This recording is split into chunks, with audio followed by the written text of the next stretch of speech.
Kita serve the nation lah dan kita serve the rakyat.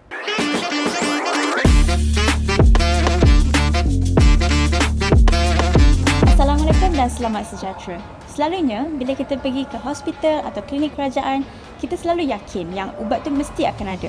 Tapi, pernah tak kita terfikir, macam mana ubat tu boleh ada dekat situ? So, hari ini Encik Kubat akan kongsikan dengan kita peranan Pharma Niaga dalam memastikan bekalan kesihatan negara berjalan dengan lancar. Saya Kubat Azhari, Ketua Jabatan Rantaian Bekalan ataupun Supply Chain Management SCM. Macam mana sistem ubat tu berfungsi di bawah konsesi logistik KKM? Dalam konsesi logistik, Pharma Niaga berperanan untuk menguruskan pembekalan lah end-to-end daripada pembekal kepada fasiliti kesihatan. Okay. So kita ada dalam lebih kurang 150 hospital dan juga 1,500 klinik kesihatan lah yang Pharma Niaga kena serve lah seluruh Malaysia. Dan pembekal yang terlibat ada dalam lebih kurang 110 dan ubatan yang ada dalam konsesi logistik ni dalam 900 macam itulah plus minus. Role Pharma Niaga adalah kita akan beli dan simpan kemudian bekal kepada fasiliti kesihatan. Selain daripada pembekalan ubat, apa lagi yang Pharma Niaga ni buat? Pharma Niaga juga bekalkan peranti perubatan. Contoh macam glove, syringe dan lain-lain lah. Dan Pharma Niaga juga bekalkan vaksin, produk cytotoksik dan juga lain-lain. So item-item ni semua ada dalam satu senarai lah. Kita namakan dia Approved Product Purchase List, APPL. Dalam memastikan rakyat Malaysia ni tak terputus dengan bekalan ubat, apa yang Pharma Niaga lakukan? Pertama, kita ada simpan stok penimbang atau kita ada buffer stok lah. Simpan dalam 2 bulan buffer stok setiap masa untuk memastikan bekalan sentiasa mencukupi lah.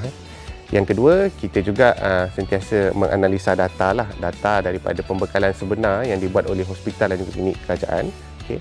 Yang ketiga, kita ada perbincangan berkala atau mesyuarat berkala dengan pembekal untuk kita tangani lah apa-apa isu berbangkit dengan pembekalan lah, dengan pembekal. Dan kami juga, kita ada mesyuarat berkala jugalah dengan pihak kerajaan lah, iaitu Kementerian Kesihatan. Pemenuhan pesanan Pharma Niaga kepada fasiliti kesihatan kerajaan sentiasa melebihi 90%, menandakan Pharma Niaga sentiasa menghantar barang on time.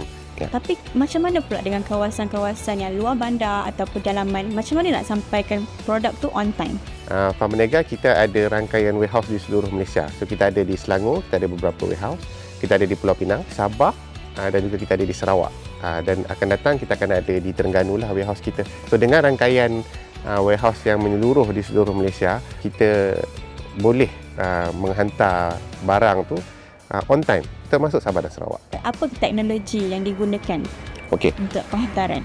Kita ada temperature sensor lah dalam setiap lori tu. So kita tahulah temperature yang kita hantar tu memang mengikut suhu yang ditetapkan. Dan kita juga ada GPS lah untuk kita tahu lokasi lori-lori walaupun di pedalaman. Ya. Macam mana nak pastikan produk tu berada dalam suhu yang betul and maintain suhu? So kotak khas ni kita dah validate dia. Maksud validate ni kita dah test keadaan barang tu.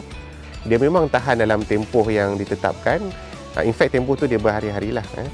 Kita juga ada monitoring device dalam kotak tu. So bila fasiliti kesihatan terima barang tu, dia buka tu, masa tu pun kita boleh tahu dah lah okey atau tak okey, kita tahu. Apakah peranan Pharma Niaga dalam semua ini? Dalam konsesi logistik, ia bukan sekadar menguruskan logistik sahaja. Ia sebenarnya adalah satu amanah kepada negara. Pharma Niaga berperanan besar dalam memastikan kesihatan awam atau kita kata kesihatan rakyat ini terjaga. Kita serve the nation lah dan kita serve the rakyat. So, daripada Encik Kubat tadi, kita dah boleh tahu yang Pharma Niaga ni dia bukan sekadar bekalkan ubat sahaja. Dia pun ada buat logistik dia yang menghantar kepada door to door, hantar directly dekat facility and all that. So, sekarang korang pun dah tahu kan? Terima kasih Encik Kubat.